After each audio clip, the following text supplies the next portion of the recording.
ඇඟට පණ නෑ වගේද? හැමතිස්සෙම නිදිමතද? එහෙනම් මේ වීඩියෝ ඔයාට. ඔයාගේ ඇඟටත් ගොඩාක් මහන්සි දැනෙනවද?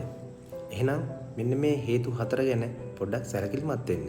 ගන්නා ආහාරවල පෝෂ්‍යදායී බව.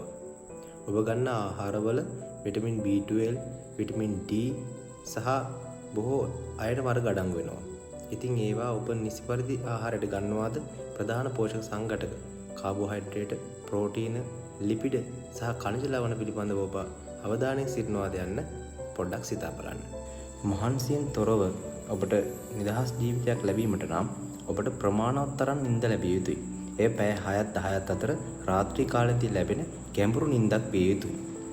ඔබ ලබා ගන්නා ප්‍රධාන ආහාර වේල් 3 ඔබ නිසි පරිදි ලබා ගන්නවාද යන්න ඊළඟ කරුණයි. ඔබ නිවැරදි ලෙස උදේ ආහාරය, දහවල් ආහාරය සහ රාත්‍රී ආහාරය ප්‍රමාණවත් තරම් කාලයක් තුල ඔබ ලබා ගන්නවාද නැද්ද යන්න ඔබේ ශරීරයේ මහන්සිභාවය තීරණය කරන සාධකයක් වෙනවා. ඒ වගේම ඔබට ප්‍රමාණවත් තරම් ජලය ලැබෙනවද? ඔබ හොඳින් වතුර පානය කරනවද කියන එක ඊළඟ සාධකය වෙනවා. හොඳින් වතුර පානය කළොත් ඔබේ ශරීරයට අවශ්‍ය ශක්තිය නිෂ්පාදනය කරන්න මේ ජලය ප්‍රධාන මාධ්‍යයක් විදිහට කටයුතු කරනවා. ඒ නිසා ප්‍රමාණවත් තරම් ජලය පානය කරනවද යන්න ඔබ සැලකිලිමත් විය යුතුයි. මෙන්න මේ කරුණු 4 ගැන ඔබ සැලකිල්ලෙන් හිටියොත් ඔබට පුළුවන් හොඳ නිරෝගීමත් ජීවිතයක් ගත කරන්න අවශ්‍ය අඩිතාලම හදාගන්න. මහන්සියෙන් තොරව විවේකීව ජීවිතයක ගෙවන්න.